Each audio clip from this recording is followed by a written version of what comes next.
ka mga tao ang nangaangol sa karambola sa tulo ka motorsiklo sa barangay Pook sa Dakbayan sa Talisay. Ray Pasaporte, Sugin Liming. Usa ka Richard Baflor nga taga Corona del Mar mao'y nagmaneho ining itom nga XRM. Nag-angkas kaniya sinirita untuhan og laing usa pa nga gidala dayon sa Talisay District Hospital. Ang ilang kontra mao ang motorsiklo nga gimaneho sa usa ka John G. Jimenez nga adunay duha ka angkas nga babae ug lalaki. Gidala si Jimenez sa Vicente Soto Memorial Medical Center.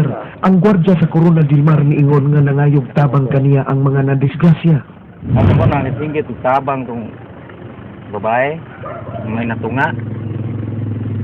Dahil ko doon lang ako nang nagtuhog. Nabuna lang sila. Ako nang paano? Tanaw ko suwan po sa atong motor din nga tumba. Si Baflor, gikan migawas sa Corona del Mar Subdivision dihang milabay ang motorsiklo nga gimaneho ni Jimenez. Napagan usab ang motorsiklo nga gimaneho sa usa ka Lloyd Pavillar. Dinhi niining karsada na hagba si Jimenez ug mga kauban. Driver bangag mi agtang. Nya. Atong babae, patindag pangos dire. Kuntiin. Tung subat dire balik. Tiil dire katong duha daan nga nasa luyo.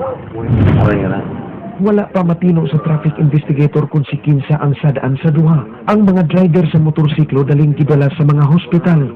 Yung motor isa nga gikan sa Corona del Mar ni right doon padung sa Pook.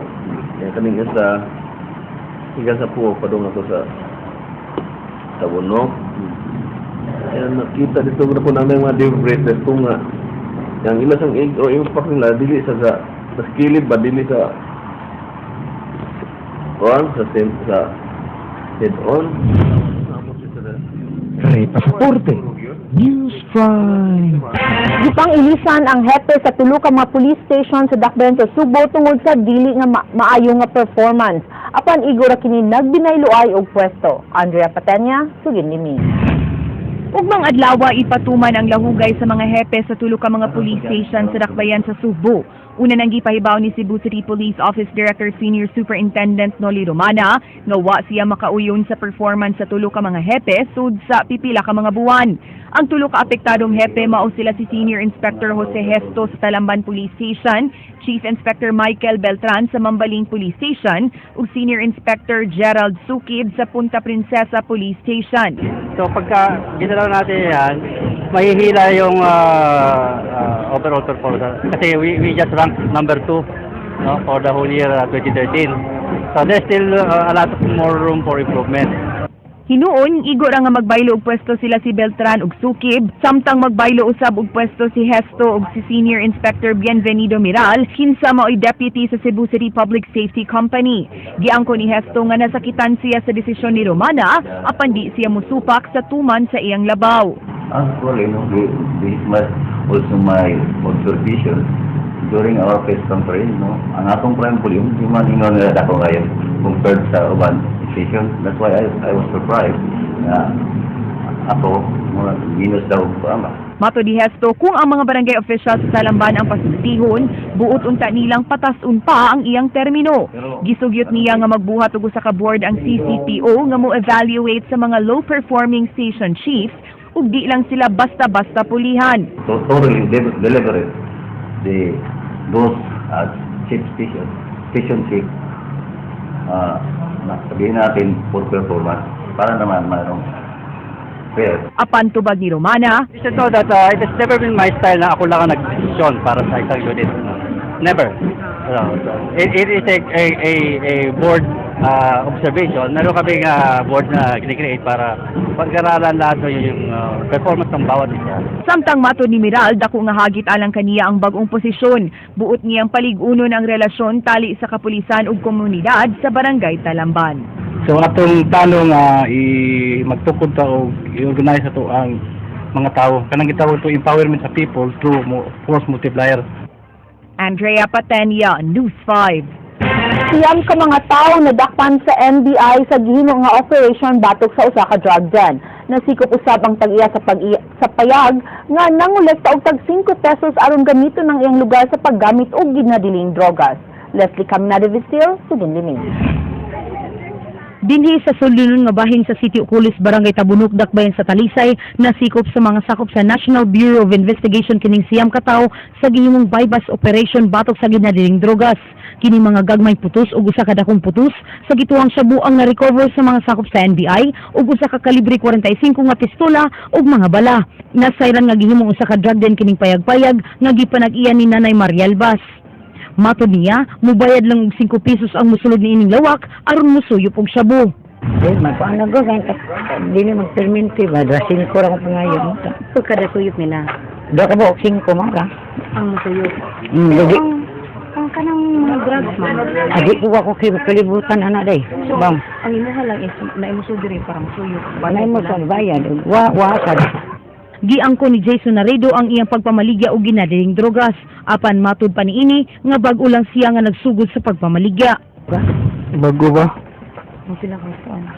Ang bago ba? So, unsa sa maagi ni mga anak? Hindi mo maligaan. Ang ko ano?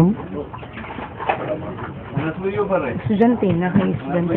Isang mga dagko lang mga anak.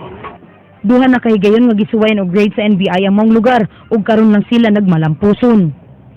Leslie Caminadi Vistil, News 5. Nasunog ang usa ka balay nga nahimutang sa Block 24 Lot 18 sa Deca Home sa Barangay Bangkal, Dakbayan sa Lapu-Lapu.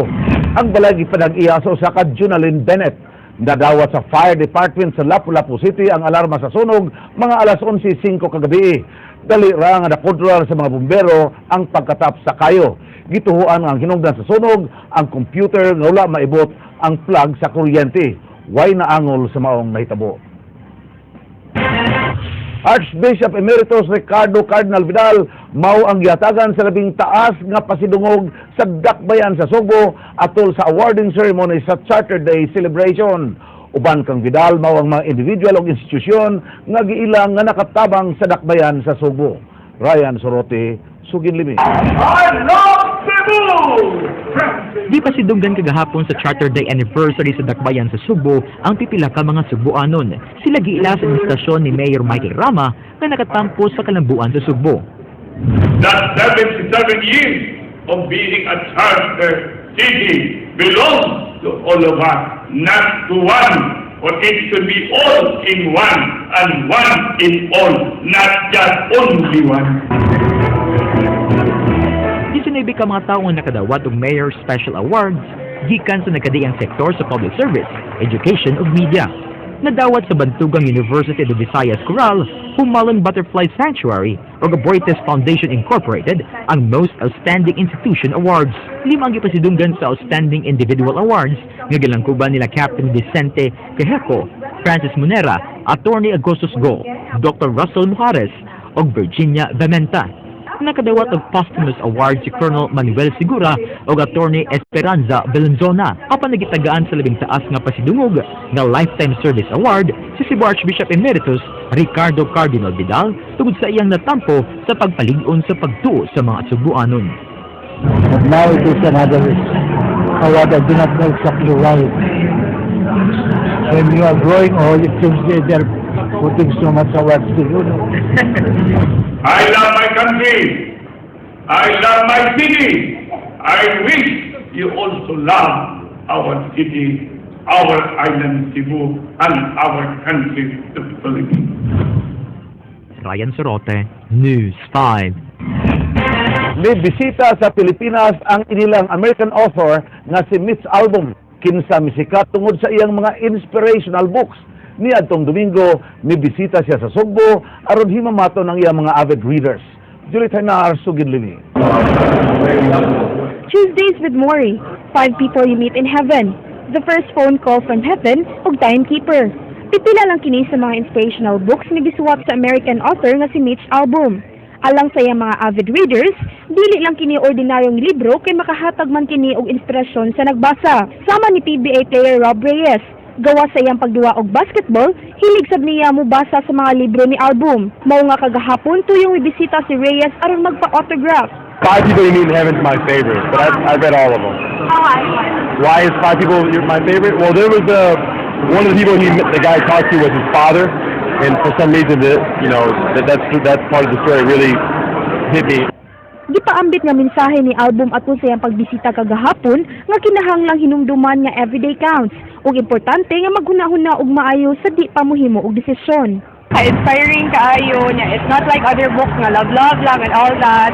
But inspiring dun sa it's for all ages and for all walks of life. I want to thank everybody here for reading my books. I had no idea when I came over here that anybody even knew who I was. Mobisita sad si album sa mga nabiktima sa bagyong Yolanda sa Tacloban karong adlaw aron mo donate og mga sakyanan ug mobukas og napo ka library sa maong lugar. We're all in this together. All right, you may be Filipino and I may be American, but we're human beings first. And those are the messages of my books, that they're all connected with one another. Julie Taylor, News 5. Ug mao kadto naglangkob sa atong mga balita sa Aksyon Bisaya karong adlaw, Martes, Pebrero 25, tuig 2014. Kini si Frank Madig. Mga istorya nga dilang kutob sa paghatod sa impormasyon, musunod na ang Action Time. Daghang salamat, ako si Georgia Herrera. Tungod kalabaw pa sa balita, Action!